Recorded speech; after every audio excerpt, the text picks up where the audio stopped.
What's going on, guys, and welcome to another episode of the Winning Shot Pod. We have a jam-packed episode today. We're talking all things from coaching changes in women's college basketball to Angel Reese declaring for the draft. We're going to be reacting to a mock draft. We're going to be talking about the Final Four. We got an action-packed night of basketball tomorrow. Some great teams, some great players in action. We're going to be breaking down the matchups, and we're going to be reacting to a top 25 list that ESPN dropped of the top players playing in the Final Four. Let's get right into it.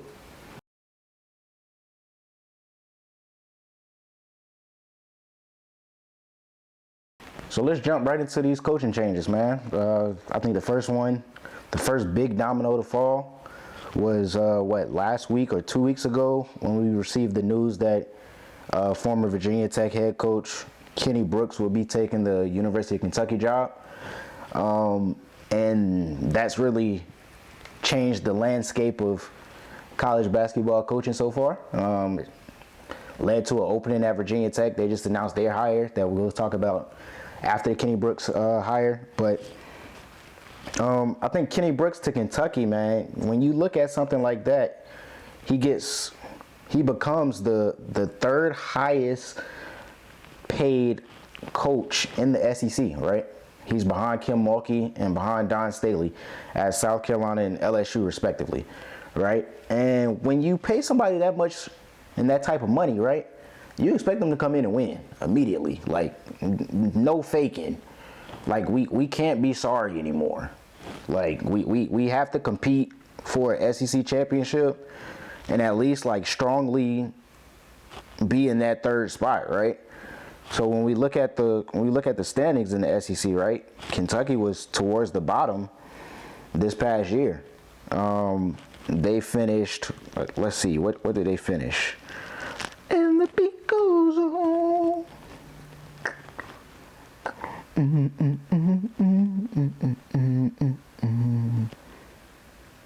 All right, so when we look at the SEC standings, right, Kentucky was at the bottom, third worst in the SEC.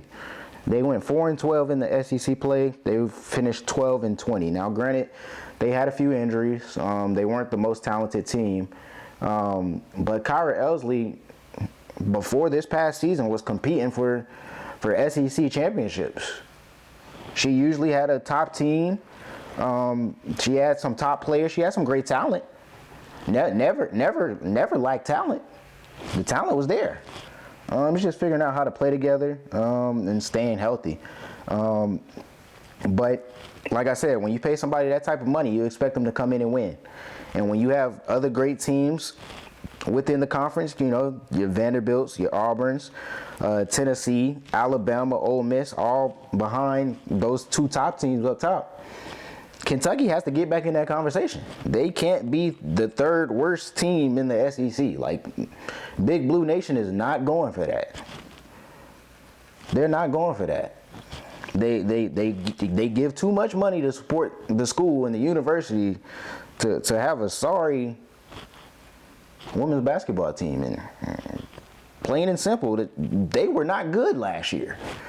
So, you know, you bring in Kenny Brooks, who has a track record for winning. You saw what he was able to do at Virginia Tech. He brought in some great players. He had Georgia Amore as the point guard, Liz Kitley as the big down low. And they competed. They were at near the top of the ACC almost every year, right? In recent history, at least, the past few years, they've been towards the top of the ACC. And when a coach decides to leave from, you know, Power 5 to Power 5, ACC to SEC, and especially when you go to a school like Kentucky, you have to bring in some dogs. You got to have some dogs on your roster. And currently, Kentucky has, 6 players in the transfer portal, and three of those players were three of their top 4 scorers are in the transfer portal right now. Ajay Petty averaged 14 points and 10 rebounds. She's in the transfer portal. Maddie Scher 12.5 points, 4.8 rebounds per game, 3.4 assists. She missed the last couple of games of the season with a concussion. She was unable to go in the SEC tournament. And then you have Anaya Russell, averaged 10 points. Usually, came off the bench for them, guard. And it's going to be interesting to see, like, one, where are they going to go? Will they decide to take their talents to another school? Will they decide to come back and play for Kenny Brooks because that option is on the table? And then also, who else can Kenny Brooks bring in? That was a big problem with Kyra Elsley during her time at Kentucky, right? She was unable to bring in those top recruits in the country when you're talking about recruiting talent. And Kenny Brooks could possibly do that. He could change that, right? And when you look at other players in the transfer portal, right? Virginia Tech, they had a few players enter their name in the transfer portal too. Notably, Georgia Amore, who was the point guard. She averaged 18 and 8 almost this past season. All conference in the ACC point guard. One of the best floor generals in women's college basketball. And then the freshman Clara Strack, who came in and started some games when Liz Kitley went down with the torn ACL. So if Brooks is able to bring in those two players, you would think naturally, I assume, and it seemed like the relationship was great, especially the way Brooks talked about Amore and Kitley following that Virginia game and just throughout the postseason as well. It seemed like they had a great relationship with each other. So you would assume that Amore may want to follow Kenny Brooks to Kentucky. Same thing with Strack. Maybe she wants to follow Kenny Brooks to Kentucky. She had a no contact clause, Strack that is, basically saying that she didn't want to hear from any other schools, which indicates that she probably already knows where she wants to go. She just has to make the announcement. So yeah, Kenny Brooks, he has to bring some dogs in. You have to be in that top 3 conversation in the SEC. That's where Kentucky has to be. So he has to find a way to recruit some dogs, whether they're freshmen, whether that's in the transfer portal. He has to figure out a way to get some dogs, and Kentucky should be fine. Kentucky should be fine. I believe in Kenny Brooks' ability to recruit, to build up a program, and get it back where it needs to be. Now, will it be hard? Yes, of course. Like I said, they have USC and LSU in that conference. Like, it's not going to be sweet. And like I said, they have other teams in the conference that are just as good, if not better, than Kentucky. And it shows in the standings. Like, it's going to be tough. It's going to be a gauntlet every night. Every night they go out to play in the SEC, it's not going to be sweet. Guaranteed. It will not be sweet. So we'll see. Like I said, I think he'll be fine. I think they'll be able to get back to the NCAA tournament. Reach their goals as a university, as a program, and have some success there. So we'll see how that goes. And then next up, we mentioned that we're just going to stay in the SEC right now. Tennessee, they have a job opening, right? They parted ways with their head coach. Rakia Jackson is going to the WNBA draft. Tamari Key announced that she would not be using her COVID year to come back. But they do keep Jewel Spear. I think that's going to be a big part of it. The guard who transferred this past year from Wake Forest to Tennessee. So she had the opportunity to play that final year with Rakia and Tamari Key. But she had her struggles throughout the season, right? Just coming in a new role, in a new system, playing alongside a star in Rakia Jackson, who's arguably going to be top 4, top 5 pick in the WNBA draft in a couple weeks. So she's ultra talented, can score from anywhere. But if you're Jewel Spear, you come into that position, it's just like, okay, how do I figure out how to play alongside her? Because when I was at Wake Forest, I was that person. I was the go get a bucket person, right? She showed that she could get 15, 16, 17, 18 points a game, right? And now you're in a different role. So just figuring that out was big for her this past year. And I think, another year playing in the SEC is definitely going to help her. She knows what to expect on the night basis. And and I think she'll be better. I think whoever decides to take that job, you're already starting not in a great spot, but okay, at least I got my point guard, right? I can build around that, right? And the name that I keep seeing when I'm reading these articles and I'm on Twitter, on social media, is Kara Lawson, who's the head coach at Duke. And my only concern with that is, why would Kara Lawson want to leave Duke? Yes, she could come back and coach her alma mater, a place where she played at, but she's building something special of her own at Duke. Why would I want to come back and rebuild a Tennessee program? So let's get right into it, man. Yesterday, LSU star Angel Reese declared for the WNBA draft. News that everybody was waiting on pretty much all season. She decided to wait until, after the team was finished playing. I think they get a 48-hour window after the end of the season to decide what they're going to do. And she decided to put her name in the WNBA draft. So congrats to her on that. Congrats on a great collegiate career for her. But it's a new chapter now. The draft is coming up in a couple of weeks. And let's just jump right into it, man. So ESPN, shortly after she announced that she would be entering her name in the WNBA draft, they released a mock draft, an updated mock draft. So we're going to get right into it. But one thing that I wanted to note before we get into the mock draft is just like that transition from college to the pro game, man. And when you look at the WNBA in itself, right, there are 12 teams right now. They're going to be adding Golden State next year. But right now it's 12 teams. There's 144 roster spots for the W, and it is going to be tough. Like, it's not sweet. Like, making that transition from college to the pros is not sweet, and everybody will tell you that.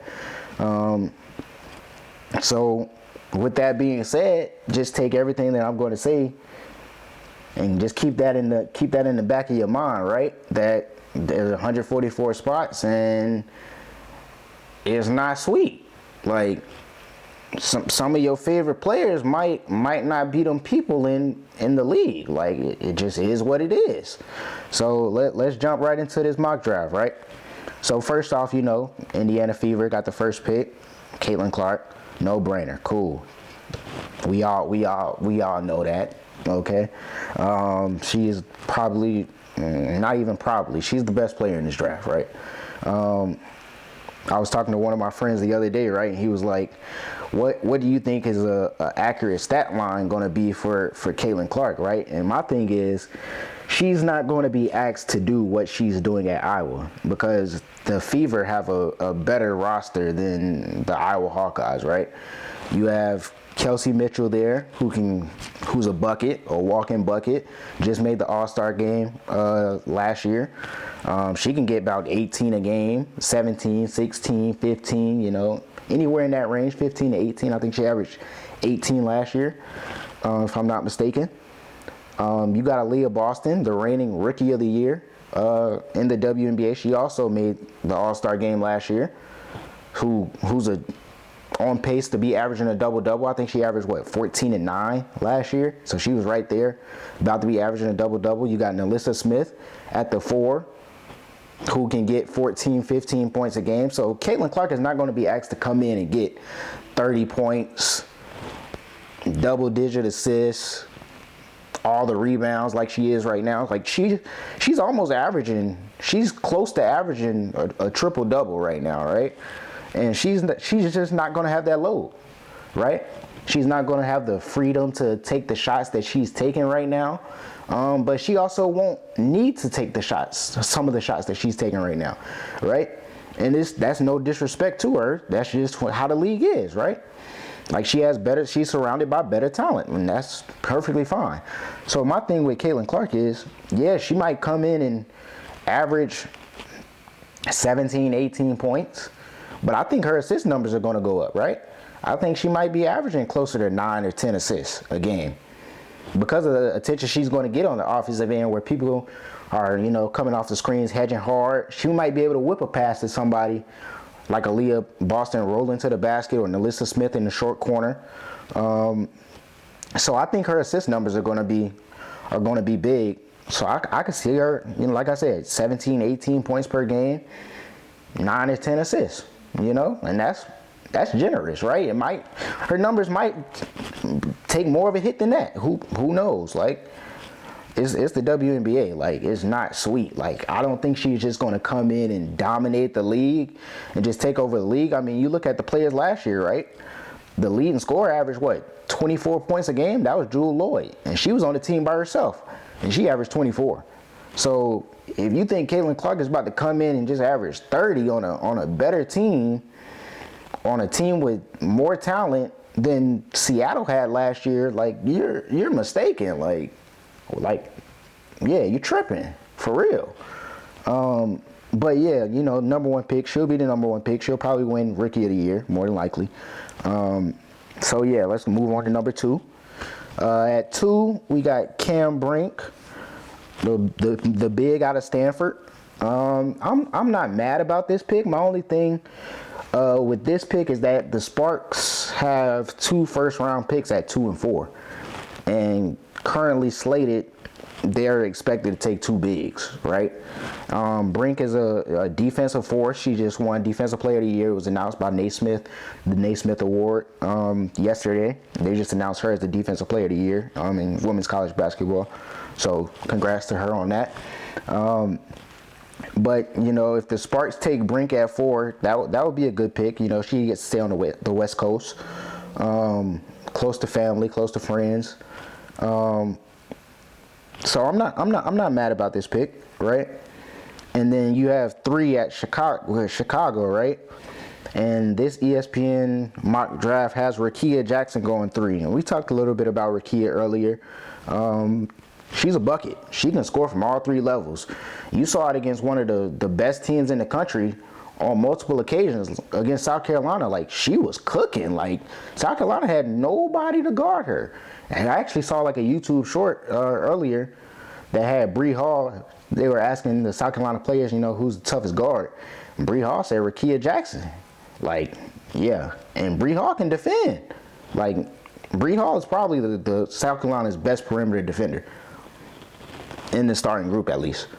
Malaysia comes off the bench and she harasses opponents, right?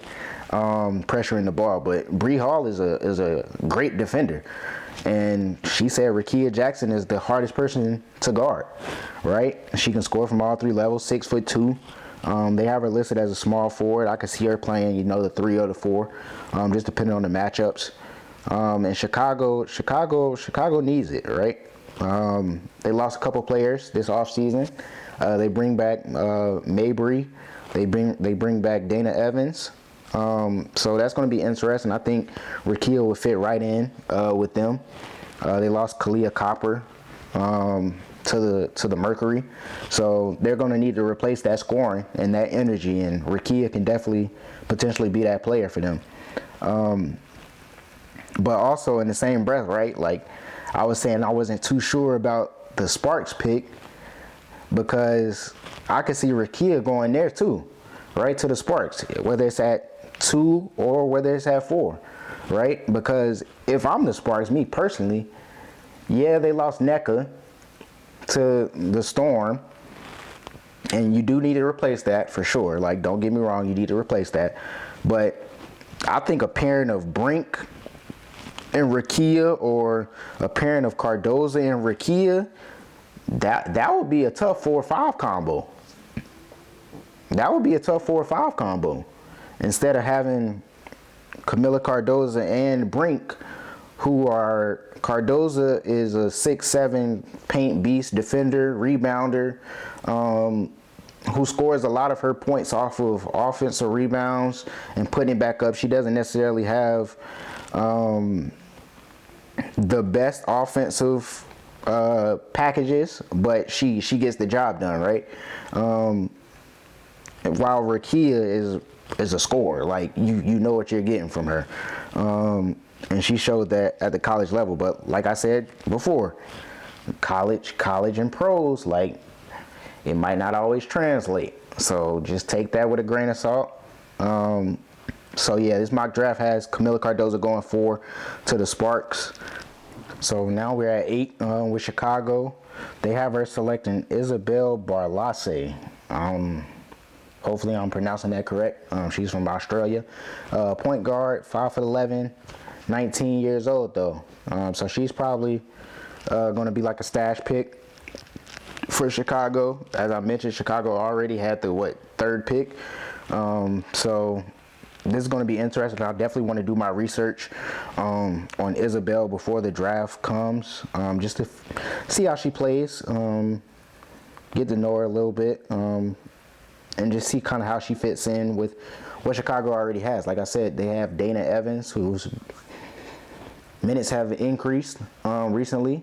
They had Courtney Williams this past year, who gave them good minutes as well at the point guard position. But you lose her to Minnesota, right?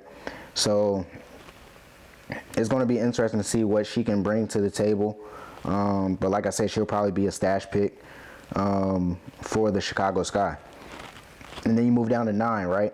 Dallas Wings, back on the clock. I just want to re-emphasize, there are 12 spots on rosters.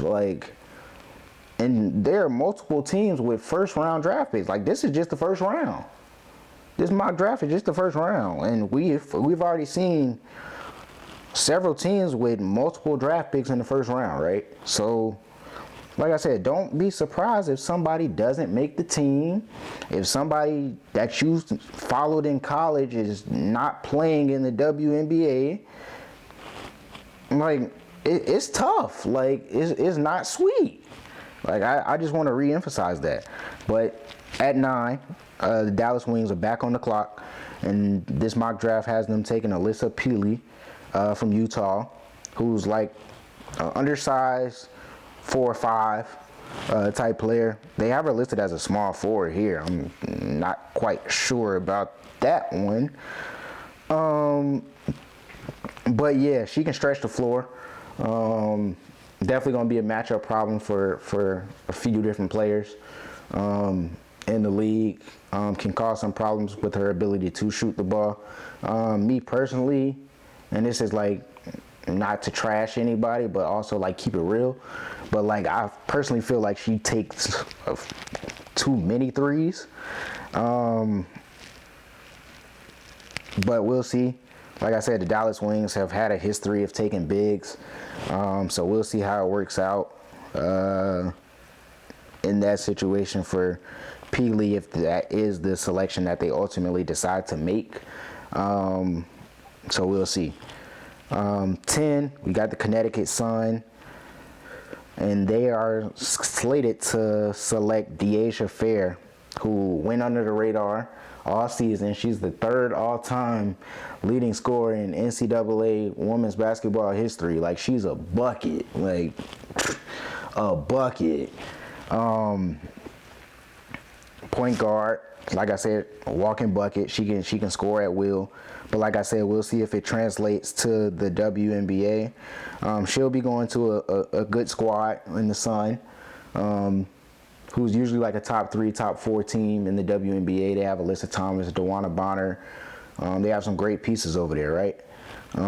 So she won't have to come in and get 20 points a game. That won't be her role. But she averaged 22 points last year. She's a bit undersized, but she plays with that chip on her shoulder, that dog in her. She's definitely not going to let that short size stop her from anything, right? She's going to go out there, she's going to get after it, and she's going to compete. So I like that pick for the Sun. At 11, New York Liberty on the clock. They got Charisma Osborne slated to go here at 11, the guard from UCLA, the veteran. She could have came out last year. She decided to come back for a 5th year, make another run with UCLA. It didn't end the way that they planned for it to end, or they envisioned it to end, but she had a great collegiate career, and she can definitely make noise at the guard position for the Liberty. They have Sabrina already, they got Salute already, but that extra punch off the bench is going to be big. And we saw that in the WNBA finals, right? just having that extra punch, that extra kick off the bench, especially if you're planning on competing with the aces, right? Who have a stable of guards, and Jackie Young, Chelsea Gray, Kelsey Plum.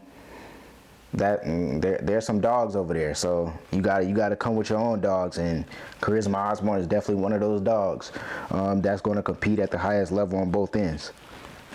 And then finally, at 12, we got the Atlanta Dream, and they have the Dream taking. I'm going to mispronounce this. I already know it, and so my apologies to her. But Nia Dial Puoch. I definitely said that wrong. Out of Australia, power forward, 6'3". Like I said, with the previous Australian point guard Isabel Barlasse, I'm definitely gonna have to do my research on Nadiu. But they have her listed at 6'3". Once again, 19-year-old, says she has a high ceiling, and they're saying that it's probably going to be a draft and stash situation. But I don't mind this for the Dream. They made a few offseason additions. They added Aerial Powers. They added Jordan Canada to go with Ryan Howard and Alicia Gray. They're going to be an interesting team to watch. So that's the end of the first round in this mock draft. Let's get into the real nitty-gritty stuff and talk about this Final Four. All right, so before we dive into the Final Four matchups and breakdowns for each team, right? ESPN put out an article basically talking about the Final Four teams, and they did a list and ranking of the top 25 players on the Final Four teams, right? So I'm going to react to it, give you my thoughts on it. We're not going to go through this entire list because we'll be here all day, right? With 25 players. So I'll probably do like the top... I'll do like the top 10. If you want to go check it out, it's on the ESPN website under the women's basketball section. So you can see the complete list. I'll probably link it in the description or something.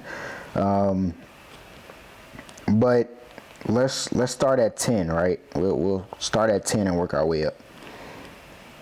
So at 10, they have Tahina Paopao, South Carolina guard, one of the best shooters in the country.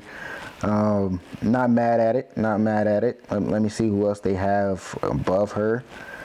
At 9, from UConn, Nika Mule, the guard. She's been taking on the challenge of guarding opposing team's best players, let me say.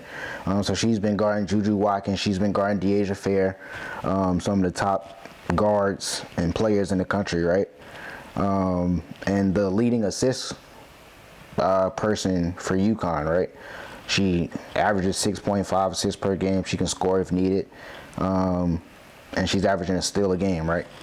And then at 8, from NC State, Sanaya Rivers, the guard, switchblade, Swiss Army knife. She can do everything. She can score. She can rebound. She can assist. She can defend. So I'm not mad at that. At 7, Kate Martin from Iowa, the guard. She had a big game the other day against LSU. She's been playing big down the stretch for Iowa, hitting open shots, playing tough defense and rebounding. She's averaging 13 points per game, 6.8 rebounds, 2.4 assists, and she's tough. Underrated because of the attention that Caitlin Clark gets respectfully, but yeah, Kate Martin at 7. At 6, Raven Johnson from South Carolina, the sophomore guard, floor general for South Carolina. Can score if needed. She's been hitting some big shots down the stretch, especially a big 3 versus Indiana. Can rebound, can facilitate. So, yeah, not mad at it. At 5, they got Camila Cardoso, the big from South Carolina, 6'7". She's averaging 14 points, 9.4 rebounds, 2.5 blocks per game. We know what she can do. On both ends, South Carolina just has to play through her. We saw South Carolina, especially against Indiana, get trigger happy and try to shoot a lot of threes instead of giving the ball to the big. We saw what she was able to do against Reagan Beers, get her in foul trouble down low against Oregon State as well.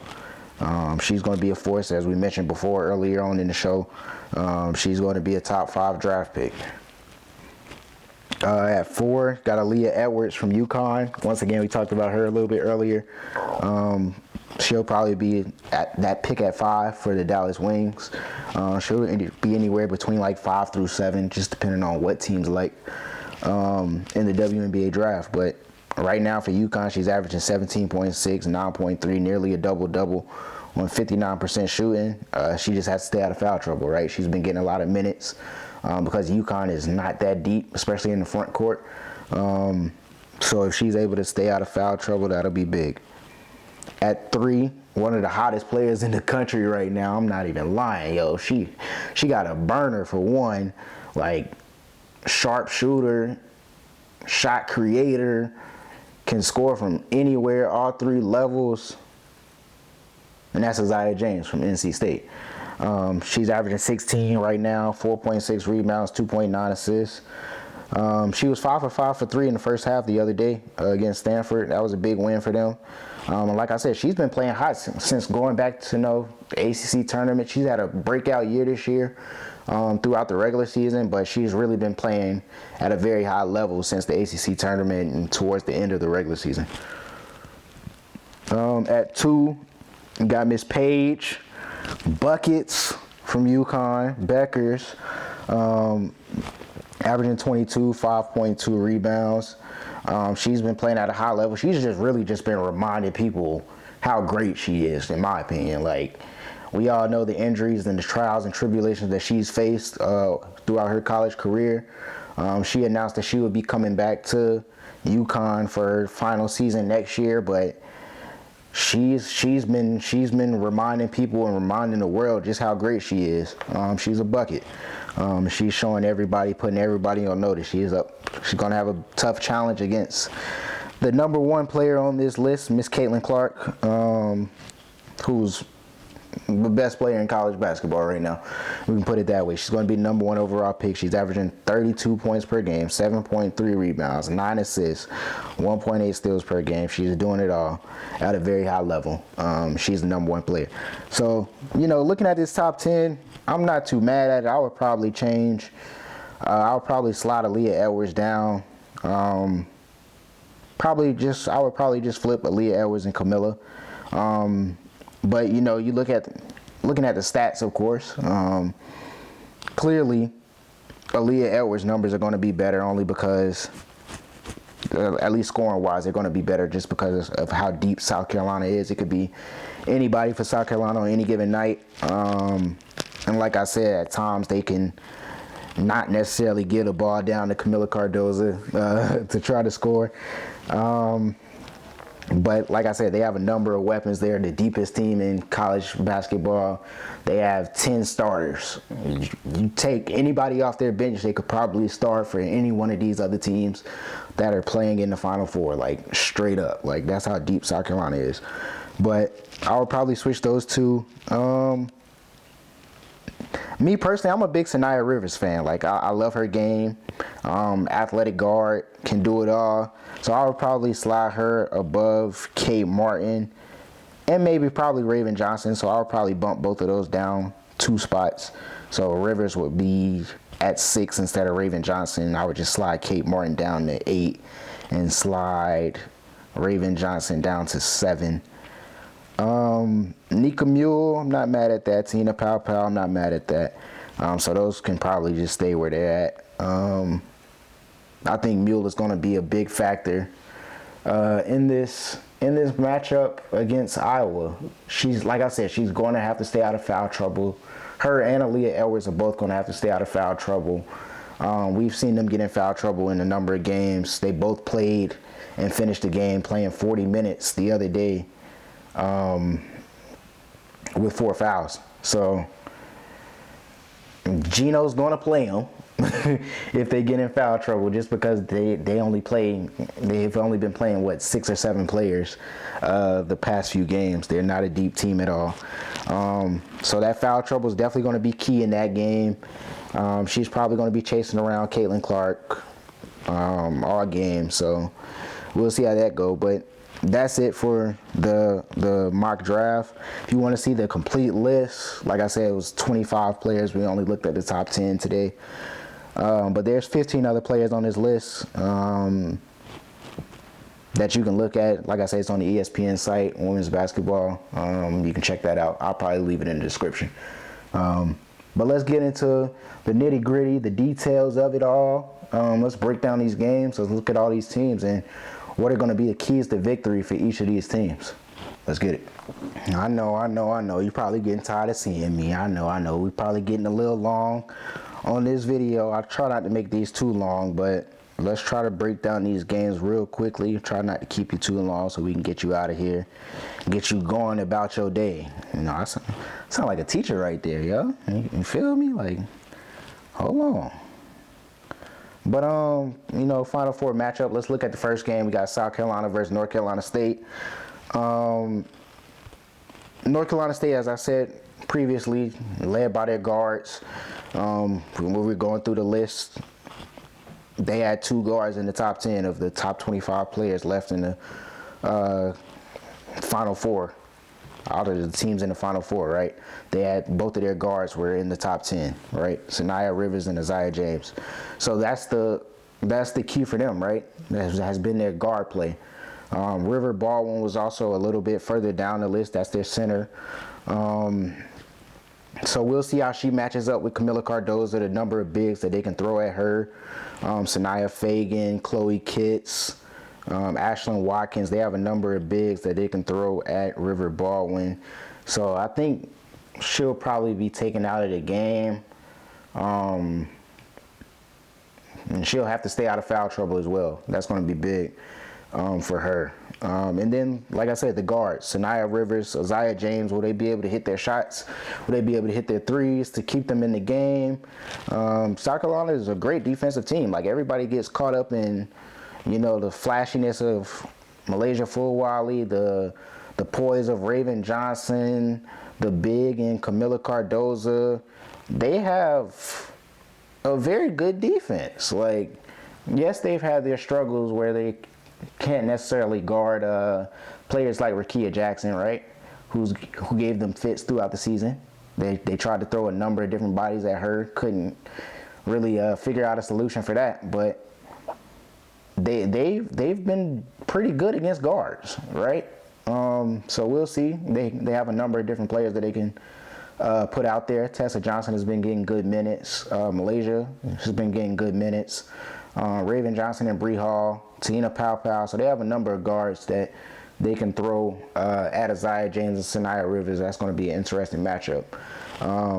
But for South Carolina to win, right, they have to get the ball to Cardozo, right? You have to get the ball inside, work inside out, get her touches early. Try to get River Baldwin in foul trouble, because if you get her in foul trouble, that's going to help. River Baldwin showed the ability to score at a high level in the second half of that last game against Stanford. I think she had, 16 points in the second half alone against Stanford. So having her in foul trouble is going to be big. If they can get her out the game, that'll be even better.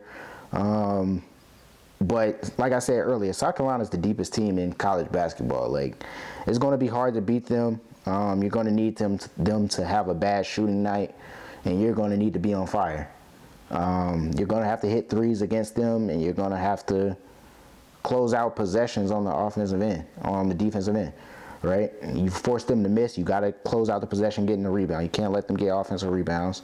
And you have to take care of the ball as well. So I think it's going to be an uphill battle for North Carolina State. I like South Carolina in that game to advance to the national championship. And then we have the matchup for the ages, man. We've been waiting on this one, man. The talk of the town, man. We get Paige versus Caitlin. Nah. Let me stop. We got Iowa and we got UConn, right?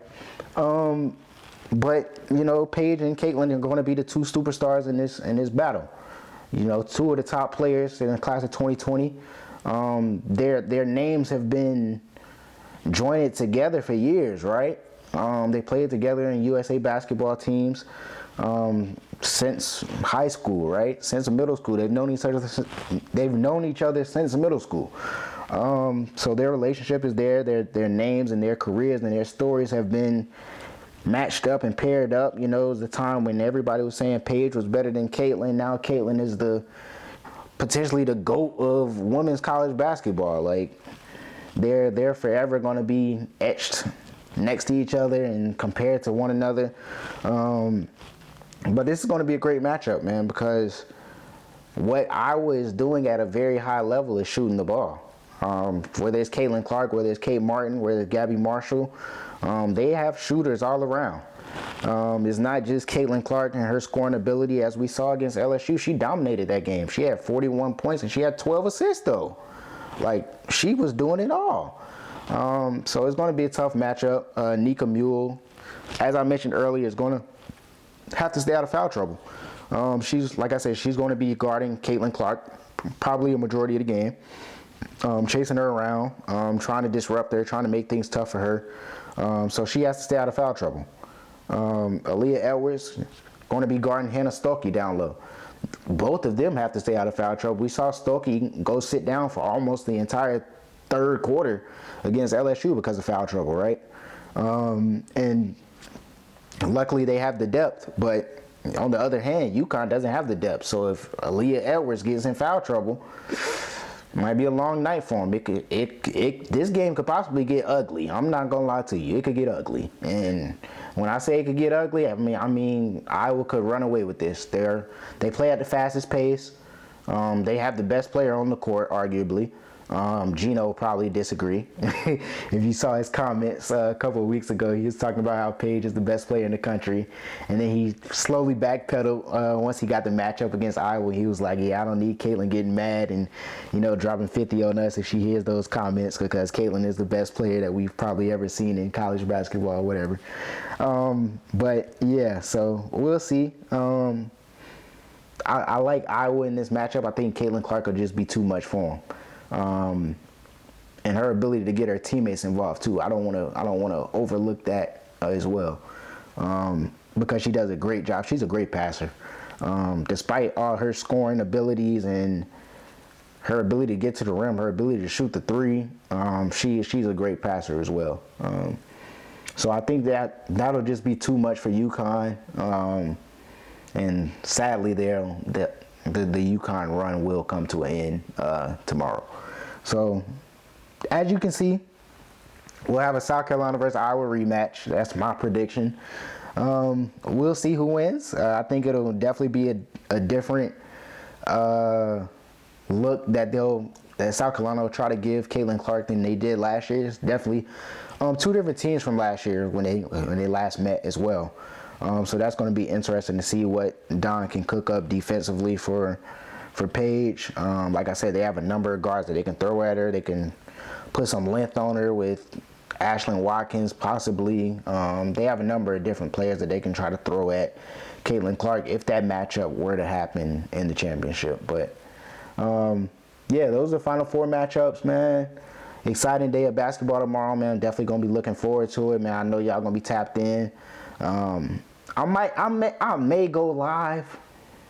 If not for the Final Four, for the championship, I may go live and just do like a live little video. So y'all stay tuned for that. Be on the lookout for that. I'll figure out exactly if I want to go live on for the Final Four games or for the national championships.